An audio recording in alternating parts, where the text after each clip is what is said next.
Well, good morning, everyone. I'm pleased to be joined by Dan Williams, Minister of Mental Health and Addiction, for today's announcement. I'd also like to recognize our important guests, Minor Chief Leon Littlelight of Tsuut'ina Nation, Earl Thiessen of Oxford House, and Amy, who is a mother with a son currently suffering from addiction, and you will hear more from her. I'm grateful to each of you for being here today.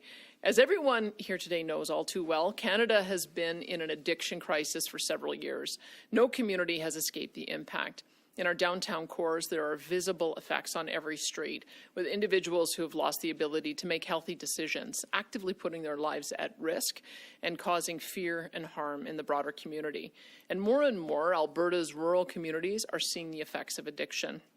We must do all we can to help Albertans who struggle with addiction, and we are. Thankfully, Alberta has made some significant progress with the development of our recovery model. We've opened 3 of 11 recovery communities and are looking forward to opening 2 more this year. 5 of our recovery communities are being built in partnership with Indigenous communities. Within provincial jails, we have established therapeutic living units modeled after recovery communities to give inmates an opportunity to turn their lives around while they're serving their sentences. Distribution of evidence-based addiction treatment medication, Suboxone and Sublocade, is at an all-time high through the virtual opioid dependency program. And of course, we have ensured that no family is forced to pay out of pocket for addiction treatment services. The result of all of our work is a positive trend, with opioid-related fatalities in the first 10 months of 2024 down 39% from the same period in 2023, and that is remarkable progress. For comparison, British Columbia's most recent data shows a decline of just 13%. Despite this positive trend, too many of our friends and loved ones are still at risk of serious harm from their addiction or substance use. And we continue to see too much collateral damage in society from drug-fueled violence and crime across Canada. This is the challenge facing our country and our communities because of policies that tolerate and even facilitate addiction. I'm again committing that Alberta will not go down that path. There is no compassion in leaving people to suffer in the throes of addiction. We will not sacrifice our communities or give up on those suffering from addiction. Aside from the heart-rending toll on families, our failed past policies now have us facing an economic threat from our largest trading partner. If Canada does not willingly take steps to get this crisis under control and stop the flow of deadly drugs such as fentanyl, the U.S. will impose tariffs to force us into responsible actions. Bringing people out of addiction would reduce demand and help ease these tensions, and it's the compassionate step to take. Every Albertan deserves a full and productive life, which is impossible when addiction has taken over. Our government has recognized this, and we're a leader in this battle. I'm pleased to announce that we're taking another step forward in meeting the challenge of making recovery possible. We are continuing our work to develop compassionate intervention legislation, and we hope to be able to introduce it very soon. This would be a tool to help individuals who've lost the capacity to help themselves and are a danger to themselves or others. And if passed, Budget 2025 will provide $180 million over 3 years towards building 2 new compassionate intervention centres, one in Edmonton and one in Calgary, to lay the groundwork for the implementation of the Compassionate Intervention Act. These facilities, known as the Northern Alberta and Southern Alberta Compassionate Intervention Centres, would have 150 secure beds each and provide proper health care for patients with complex addiction or mental health needs, much more comprehensive than a traditional addiction treatment centre. Our Minister of Finance and President of Treasury Board, Nate Horner, will be tabling his budget this Thursday afternoon. And if it passes, construction on these facilities would begin in 2026 and be operational by 2029. Building health facilities of this size and complexity takes time, and unfortunately, time isn't always on the side of those suffering from addiction. In the meantime, we're creating advisory committees to guide and support the implementation of compassionate intervention. I've also directed the Minister to identify up to 50 beds in Southern Alberta and up to 50 beds in Northern Alberta within existing facilities so that we can implement the policy while facility construction is underway. I want you to know that our government is 100% committed to helping those struggling with addiction in their pursuit of recovery. This was a promise that we made to Albertans in 2023, and I am committed to ensuring our government delivers. We've been working on this issue since coming into office, and we will continue to fight this battle because everyone deserves a second lease on life. Thank you, and now I'd like to hand it over to Minister Dan Williams to share his remarks.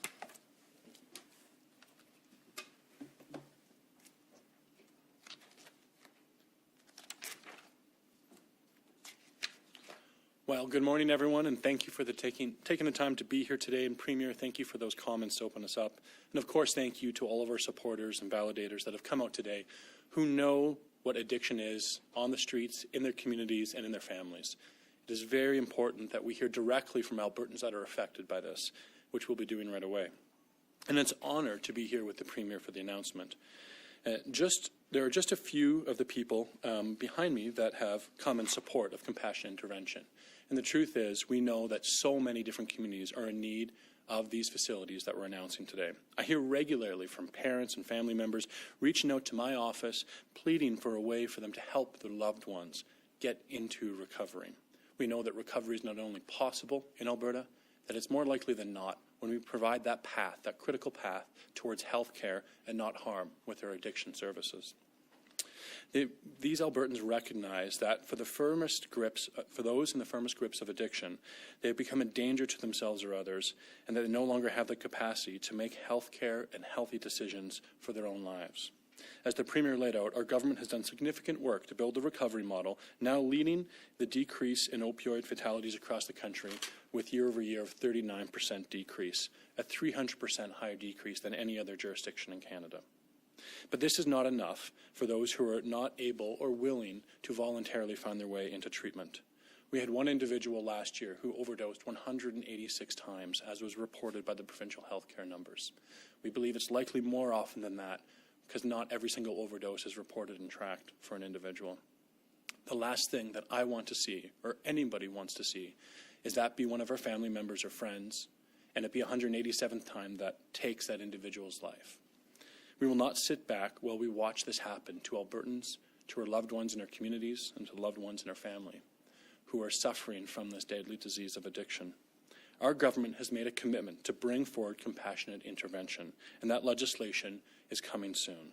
It would create a process and a path for a family member, guardian, for healthcare professionals, and for law enforcement or peace officers to intervene and request treatment for somebody who's in addiction or because of their substance use has become a danger to themselves or others. With the highest civil standards, we will move forward with legislation that allows society to care for and intervene for those who are most affected by this deadly disease. And today's announcement is laying out the foundation and the infrastructure to introduce what we need to do so that critical path can happen in Alberta. If Budget 2025 is passed, Alberta's government will put $180 million towards two new facilities known as the Northern and Southern Alberta Compassionate Intervention Centres. Constructions in these facilities will begin in 2026 and will be operational in 2029.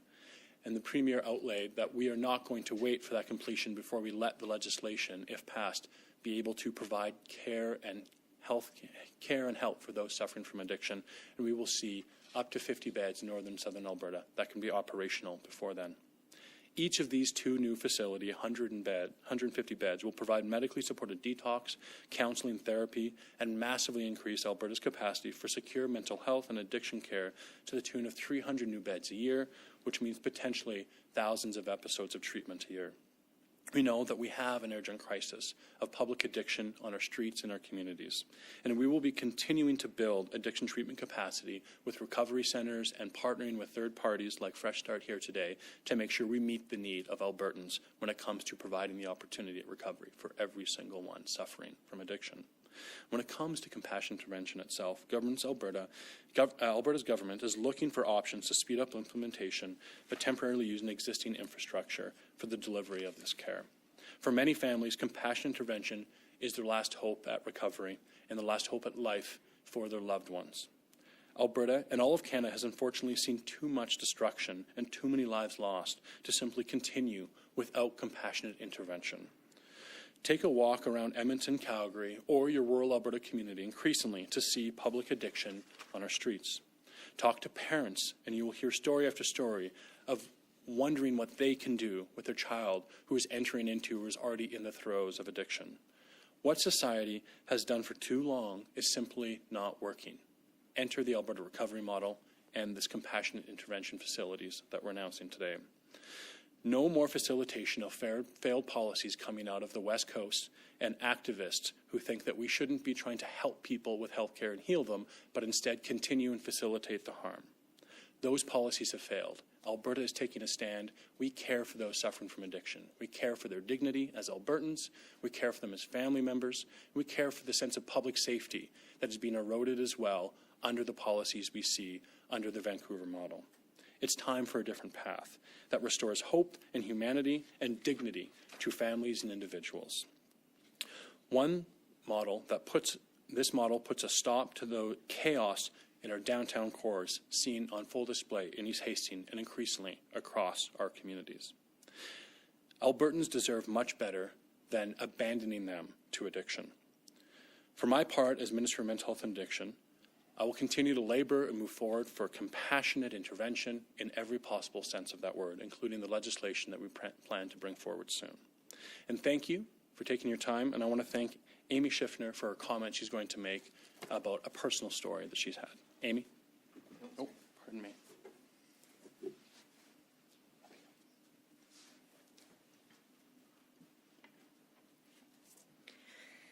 Today I'm sharing my experience regarding my son's addiction in a public setting for the first time.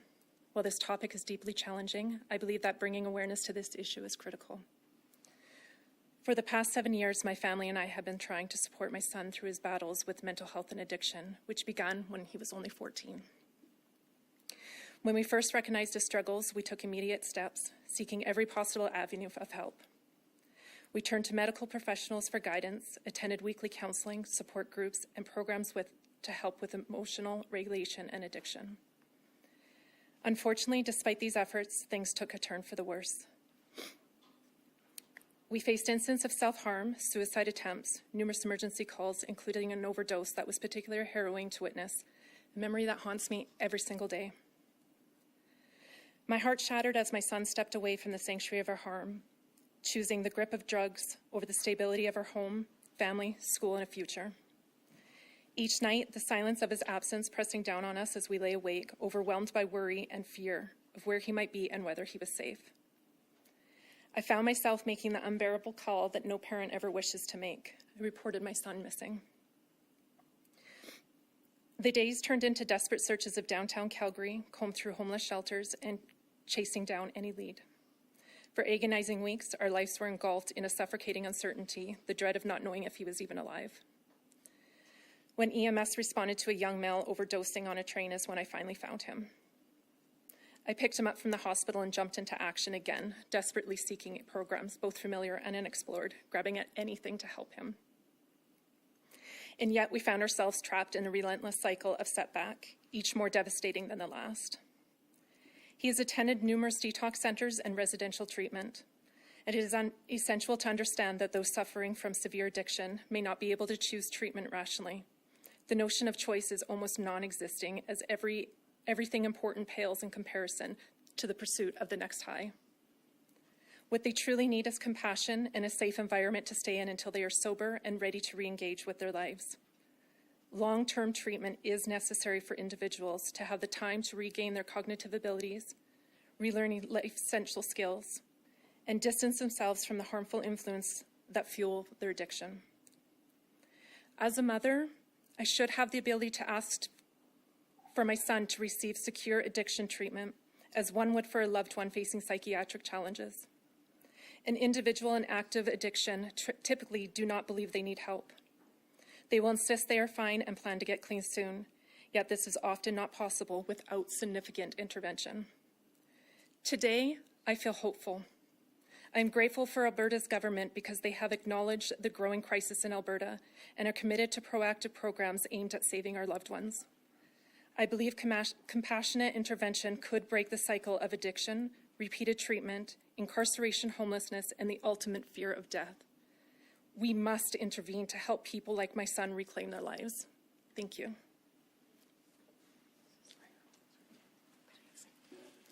Thank you very much, Amy. I'll now invite up Earl Thiessen, to deliver his comments. Thank you. Thank you, Amy. Thank you, Minister, and thank you, Premier. Hello, everyone. My name is Earl Thiessen. I am the Executive Director of the Oxford House Foundation of Canada and an alumnus of our program. That being said, I am also an Indigenous man in recovery, formerly homeless for 7 years, and in recovery from pharmaceuticals, alcohol, and cocaine for over 17 years. A survivor of every type of abuse you can imagine. I need everyone to understand that this is life or death. This really is not about anything other than the need to be compassionate about people in the state I was in. It's about those who no longer have the capacity to make safe, conscious decisions for their own well-being and safety. Take a walk around downtown Edmonton or Calgary. Come down by where my main office is by Chinook Station. My heart sinks in my stomach, seeing people in a state where they no longer have the capacity to function. Seeing young ladies unconscious on the sidewalk, vulnerable and unsafe. Is this now a society that's stepping over these poor souls, shaking our heads and being totally baffled as to how they got there? I would like to think not. I have dedicated the last 15 years of my life to finding solutions and advocating for healing. I've created vital housing models to support people seeking recovery, but where does it start? Are many so far lost in their addiction and trauma that the ability to make a life-saving decision of their own free will is no longer possible? The answer is yes. Yes, there are hundreds of people in the state who are a danger to themselves and others. What is the solution? This is the question we ask time and time again. Is it a compassionate approach to step over people on the street and allow them to die in front of us? Turn our heads and ignore the obvious because it's their right? No, it's not.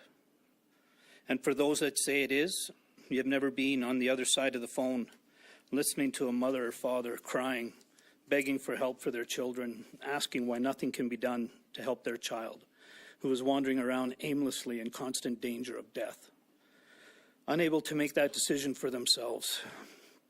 I have been on the other end of these calls more times than I care to remember. It's devastating. It's time for us as a society to take the direction of compassion and caring and have proper, secure, safe facilities to stabilize and provide the opportunity to heal.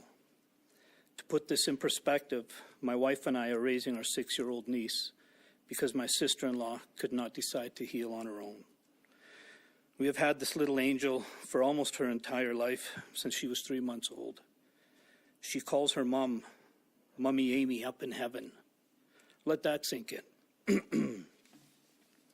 It's time to take some serious action to help provide the opportunity to stabilize people and provide support until they're able to make those coherent decisions to heal and to be the people our loved ones have the potential to be. There are 3 ways addiction ends: jails, institutions, and death. It's time for change, a change in our approach to turning our heads at the devastation around us. It is not compassionate to allow our loved ones to succumb to the throes of addiction. It's time for action. Protecting a person's right to refuse treatment when they lack the cognitive capacity to understand their illness is not true autonomy. It's abandonment. Thank you. Okay, I believe we're now ready to take questions. So we'll just ask the folks visiting to step off to the side. And we'll go to the business. Yeah, if you want, you can have a seat on the side. Oh, there's chairs over here. Pardon me. And to the media Q&A, just a reminder to media here and in the room and on the line that both Earl Thiessen and Amy Schiffner will be available for questions. Of course, as usual, we'll start off with questions in the room and then make our way to the phones. And we'll be taking one question, one follow-up today, and we'll go to our first at the mic. Hi, Alana Smith, Globe and Mail. This question is for the Premier. I wanted to ask you about Infrastructure Minister Peter Guthrie, who's ordered his department to launch an independent audit of a transaction involving Sam Maraish, flipping a piece of property at the expense of government. And Guthrie said he's notified the Auditor General of this. So in light of this action and the Globe's reporting on Maraish's part ownership of private surgical facilities that were negotiating contracts with AHS, will you order all ministers to examine their departments to identify ties to Maraish and his associates? I should have just mentioned we didn't introduce two of the members who are here with us today. AJ Andrew Jenkins, who was on the furthest to the right, and James Anderson are also here from Fresh Start Recovery if you want to ask them questions as well. I found out about that particular transaction when Peter Guthrie did, February 18th of 2025. I think what he told the media was that this fell into a level of delegated authority protocol, meaning that it's the administration that makes these decisions. But out of an abundance of caution, he has also forwarded that to have the Auditor General have a look at it, and just look forward to seeing what the AG has to say. So to be clear, no, you will not order all of your ministers to look into their own departments and see if there's any connections to Maresh or his associates? Well, what we're looking for is any flaws in the procurement. We're not doing a witch hunt to try to find every single transaction that every single business has done if there is no reason to look into it. So we would ask the Auditor General to look into the procurement processes. He'll let us know if there are any concerns about procurement. And I'm sure that if there are anything that comes up while he's doing his investigations or while we are, we would do just as Minister Guthrie has.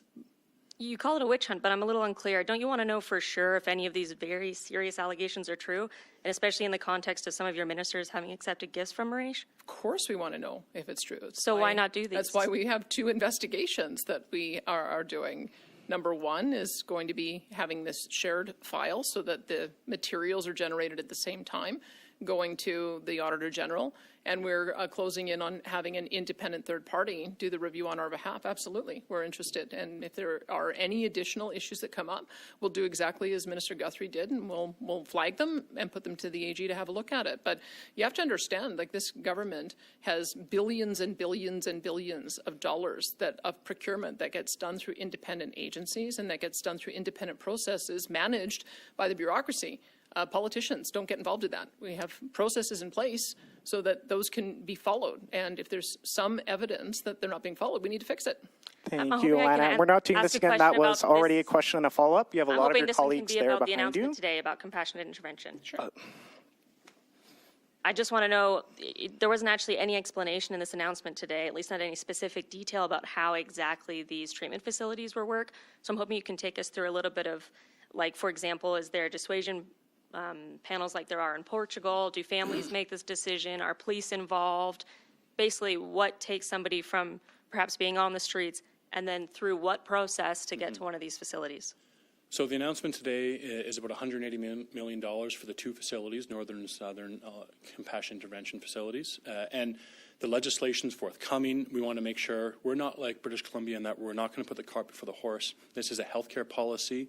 This isn't a justice policy. We're making sure we build out a full and robust continuum of care, and we've been working on it to make sure that we cross our T's and dot our I's. So that legislation's forthcoming.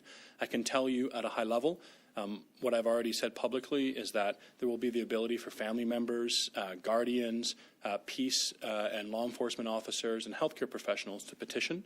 The petition will then go into a commission. That commission is going to have a responsibility to actually verify that civil liberties are being protected, that this is a bona fides case that would meet the absolute highest standard of the most extreme examples of destruction in our society and in one's life because of the addiction.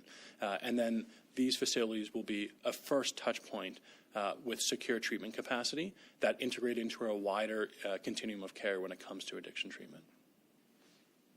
Hi there, Jordan Canagan with CTV News. For the minister, you're named in the statements of claim from the former AHS CEO as being, quote, very concerned about an internal AHS investigation and audit. Is that accurate? Were you concerned about an internal investigation and audit, and why would that be?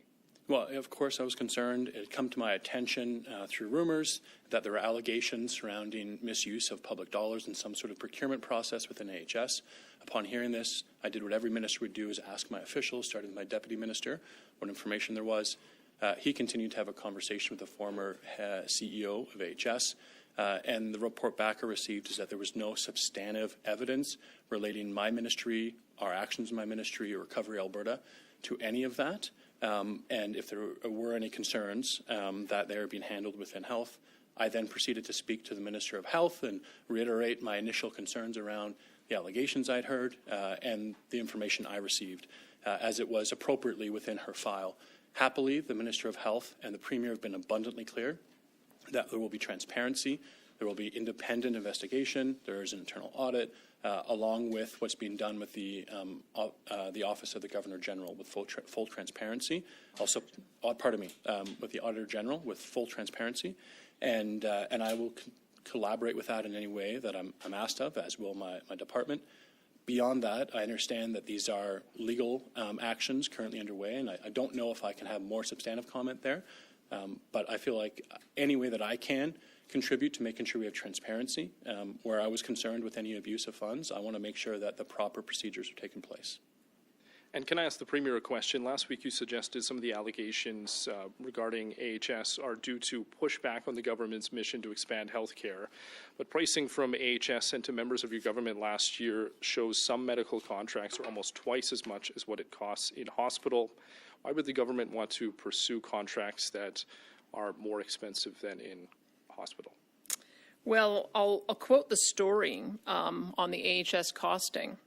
It says it excludes expenses such as diagnostic imaging and implant devices, which is kind of like costing a car without including the engine. So to talk about whether AHS's numbers have credibility, I'll just put them out for you. If they don't include all of the cost of implant devices, facility fees, imaging, then you're not comparing apples to apples.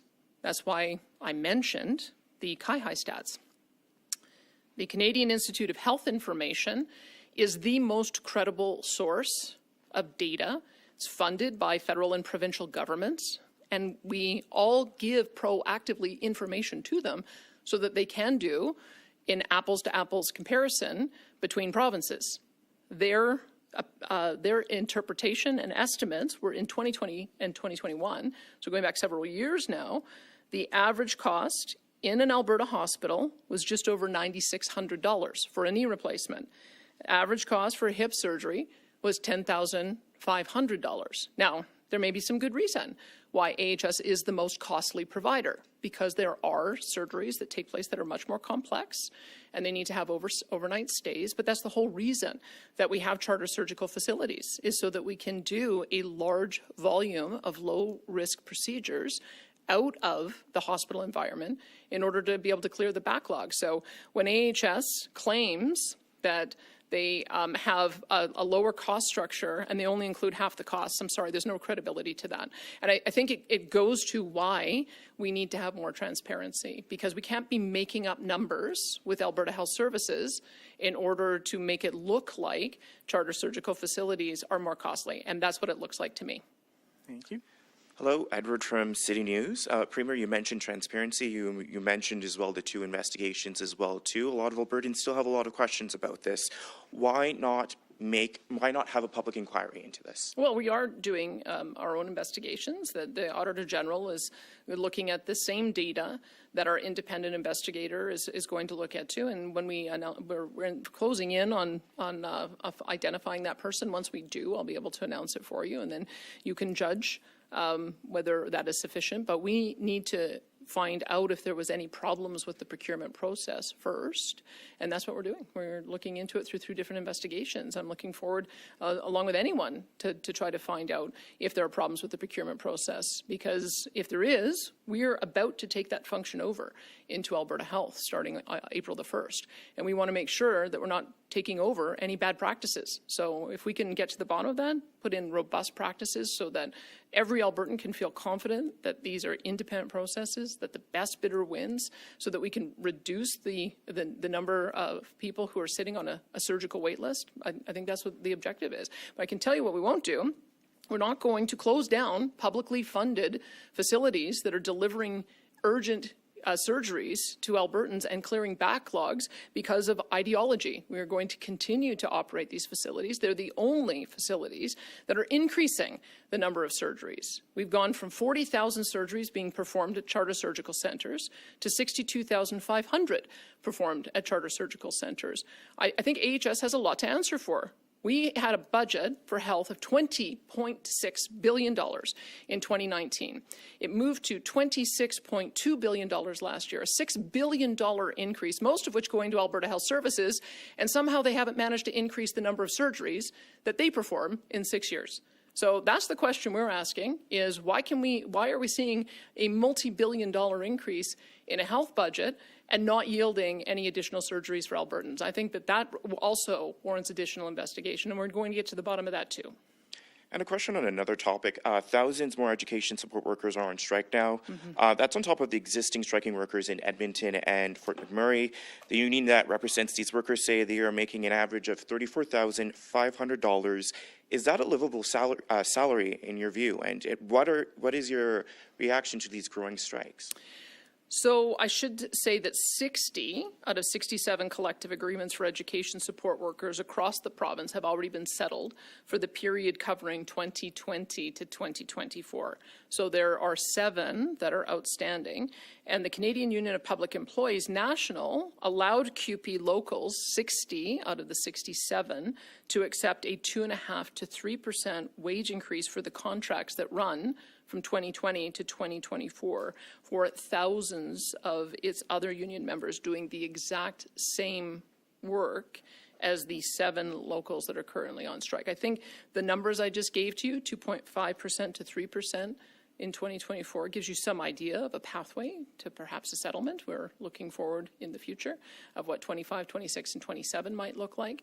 But I would say that expecting that you're going to have a settlement far, far, far outside of what has already been determined by 60 out of 67 collective agreements is part of one of the issues that we're seeing. And I hope that CUPE will get back to the table rather than blocking the actions of locals. We know that in Medicine Hat, after an agreement was signed, before a vote could take place, CUPE deregistered the local.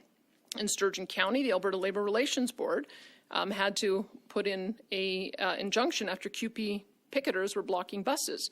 And also, we know that Edmonton Public brought in nurses so that they could deliver insulin and other medication to students who need them, and CUPE pressured the nursing agency until they withdrew their services. So we're not very impressed with the tactics of CUPE. We'd ask them to get back to the table. I think that there is the ability to get to an agreement, and I hope that they do, because we value the work of our education support workers. We've got great gratitude towards them, and we just know that we have to be working a little bit harder to get to a fair deal. Jason Markusoff, CBC News. Is it ever acceptable to pay more or substantially more for private surgical facilities to do orthopedic surgeries than it would be in the public in the AHS system? I would hope not. I mean, the notion behind charter surgical centers is exactly that they are supposed to be able to offer surgery at a lower cost. And so I guess that's the question, is what is the actual cost? I've told you why I don't believe that AHS numbers have any credibility. I'm using the numbers that do have credibility from the Canadian Institute for Health Information, and I can tell you that if you look at a $10,500 average cost at AHS, ASG's original contract was $83.03. Enoch, the one that is in the middle of negotiations, $63.60. ASG counteroffer $74.53. ClearPoint $36.22, and the preliminary numbers for Red Deer and Lethbridge $69.50. So it looks to me on hips, and I can go through on knees as well. It looks to me like mission accomplished that the charter surgical centers are offering surgeries at a lower cost than AHS facilities. Isn't that AHS figure isn't the figure in CIHI the universal figure for those? It is or can you maybe share your briefing hospitals. that explains this all? Because we've seen briefings that show very contrary to, information to what you're trying to present to the public. Yeah, if you don't include overhead, and you don't include diagnostics, and you don't include clinical services, and you don't include the implants, then quite frankly, you're not costing in an honest way. And so we are going to make sure that all of the costs are associated with doing a surgery in an AHS facility are equivalent to what the contracts are in private surgical centers. And of course, that's exactly what we would want to do, is make sure that the surgical center cost is lower than what can be provided in a surgical center in Alberta Health Services. What do you say to complaints and concerns that contracting out more to private surgical facilities will drain a limited workforce and budget and create acute care service disruptions, and also have negative consequences for patients by siphoning resources off the public system? Well, I would say that the public system is well resourced. And the question I'm asking is, even if those numbers were true, even if it was $4,000 to do a hip in a public hospital, Why is it that they haven't managed to do any additional hip surgeries in the past 6 years, despite us giving them billions and billions and billions of dollars more? If the cost is $1 and they're not giving surgical time to an orthopedic surgeon so that they can do more surgeries, it doesn't matter what the cost is. We actually need to understand why it is that despite giving billions of additional dollars to this publicly funded healthcare system, most of it going to AHS, they are essentially doing the same number of surgeries today as they were in 2019. So we got to get to the bottom of that. And absolutely, we want to be clear about what the costs associated with each surgery are. And we want to start funding the facilities on the basis of the surgeries they actually perform. And then we'll be able to make sure that there's transparency in these dollars and that the public is getting the services that they need. Awesome. And we have time for a few more questions. We'll take one more from the room and then go to the phones. Sean Polzer, Western Standard. Switching gears. The oil tariffs Trump's oil tariffs are coming up, I believe it is next week, and then you're headed off to Houston the week after. What is the status of the implementation of these, the impacts, and what's your message going to be to the big oil, the rock show of big oil in Texas? Well, let me just congratulate Team Canada. I saw a great meme suggesting the Gulf of America is going to be renamed the Gulf of McDavid, which I support. And maybe that with a little bit of levity, maybe that will allow for us to have a breakthrough because, of course, we are a strong, independent nation who can play hockey better than anyone else in the world. And so if we can do that, we can do a whole lot of things better. I have always, and in my messages to American legislators and also members of the administration, said we should really talk about the things where we have common ground. And one of the things that I'm encouraged by is that the fentanyl czar seems to be positively received by the U.S. government, that the designation of cartels as terrorist organizations also positively received. The additional $200 million that is going to be dedicated to putting up Black Hawk helicopters and helping provinces to shore up our law enforcement so that we can shut down super labs and make sure that we're apprehending product before it goes across the border. I believe that on the weekend, Prime Minister Trudeau shared some of the successes that we've already had in that regard. And so we have to remember there's two sets of tariffs coming through. There's a 25% tariff that is related to us matching the U.S. resolve about stamping out fentanyl in our communities. And as you've seen, we take a two-pronged approach. We're dealing with the law enforcement of the criminals who are selling this and getting people addicted and killing them, and we're taking a compassionate approach to those who are addicted so that we can get them off drugs. We have to deal with both the supply and the demand. And we think that combination of factors, as well as all the efforts that my colleagues across the province, across the country are doing, I'm hopeful it will allow us to avoid the 25% tariffs. That being said, we also heard the president talk about reciprocal tariffs, meaning his intention to charge us tariffs equivalent to what we charge on American goods. I don't know what that means yet. There's a few issues that have been raised as points of irritation, but I would say that everybody is very keen. If we're going to get into a list of grievances, let's get into the full discussion about a renegotiated CUSMA agreement. And let's get a federal government at the table who has a 4-year mandate. So I've been pressing for some time that we need an election. We're closing in on the Liberal leadership race being closed on March the 9th. I would hope that we would have a federal election very soon after that, so no matter who wins can be at the table saying they've got a 4-year mandate. But I'm encouraged by what I'm seeing. At least we didn't get any more mean tweets that came out of that conversation between the two leaders after the weekend. Okay. Speaking of mean tweets, this billboard on Highway 2 north by Bowden. Mm-hmm. I was speaking with Peter Downing on the weekend, one of the folks behind it, and he suggested that they deliberately picked the picture of you at Mar-a-Lago with President Trump to isolate your position between support for the U.S. and maybe some of the differences of opinion with Team Canada on the Council of the Confederation. I was just wondering if you had received any reaction from it and what your personal reaction is to not only the billboards themselves, but this kind of concept of Alberta becoming a 51st or 50th and a half state? I see no enthusiasm for that notion. What I have seen is the opposite. I have seen so many Canadians and Albertans in particular reaching out and saying, we got to put Canada first. We've got to tear down interprovincial trade barriers. We've got to find new markets. We've got to support each other in building new pipeline infrastructure.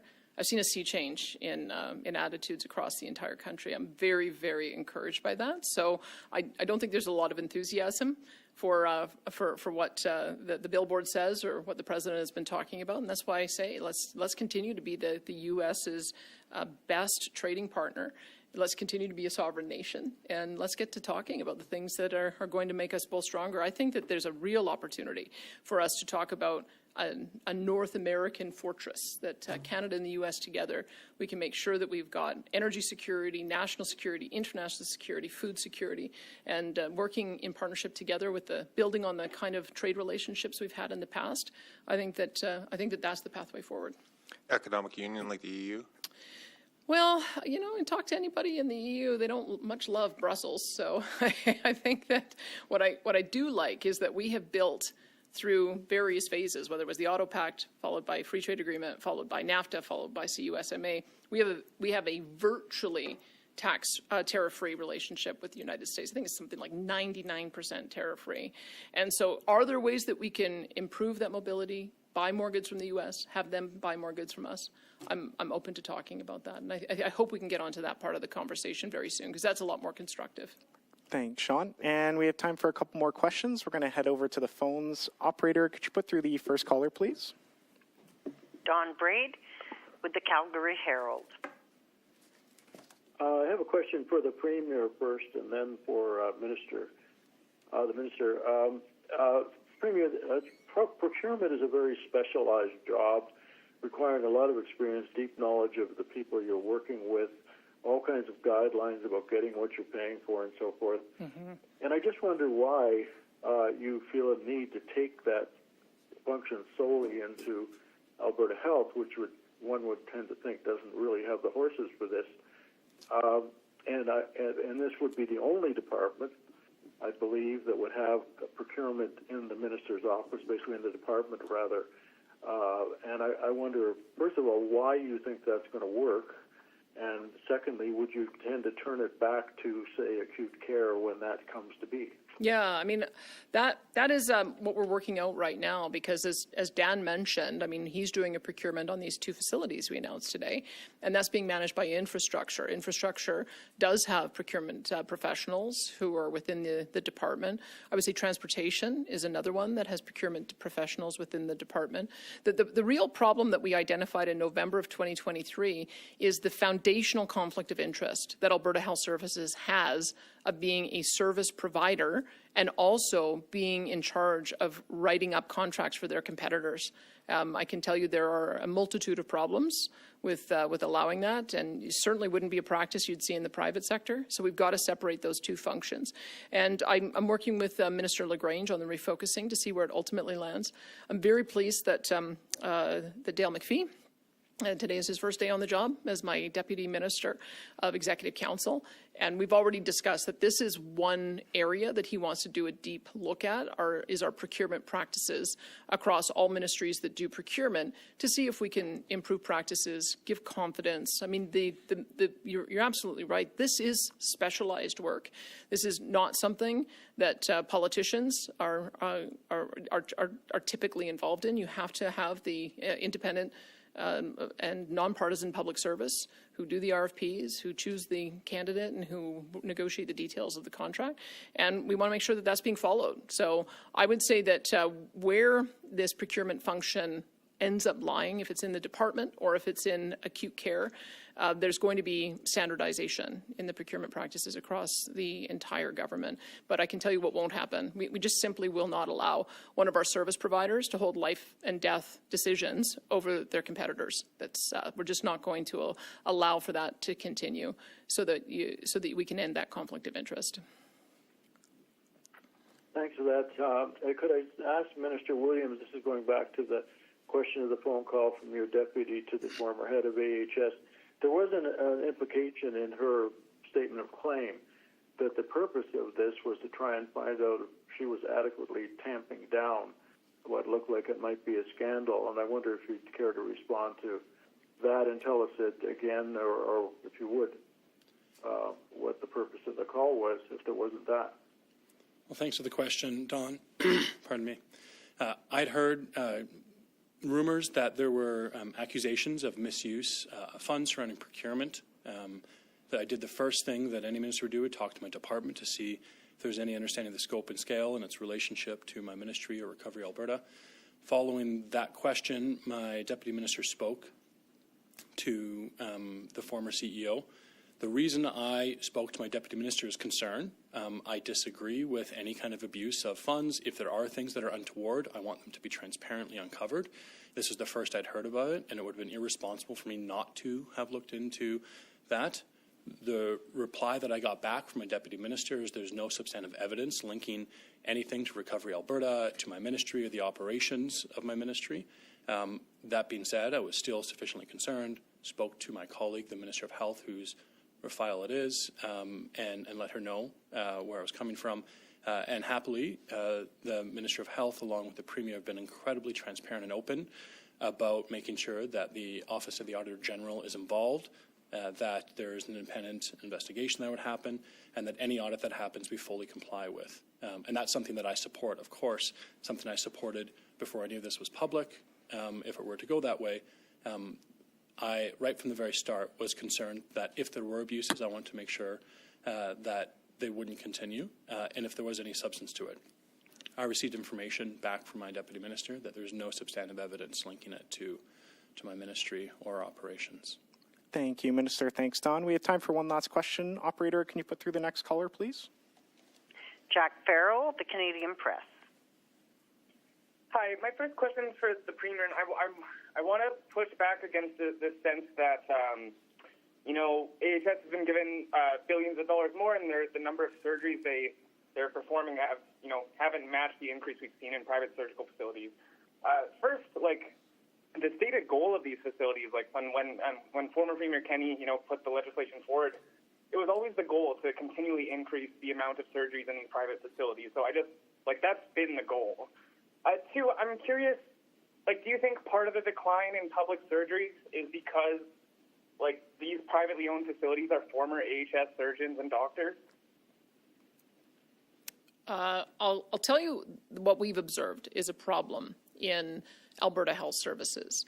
And you can talk to any surgeon that you like. You will find that they are given a limited number of days each week and each month to do surgeries. In the case of one doc that was quite public in Rocky Mountain House, she was complaining, I think she got down to 2 days a month of operating room time.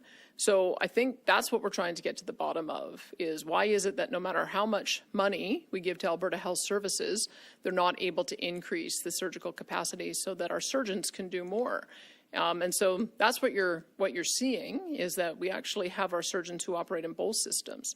And the reason for that is because there are very complex surgeries that you want to do in a public hospital, because you need all of the additional supports and the extra time of convalescence. And so I can look into it, but let's remember, these are publicly funded surgeries.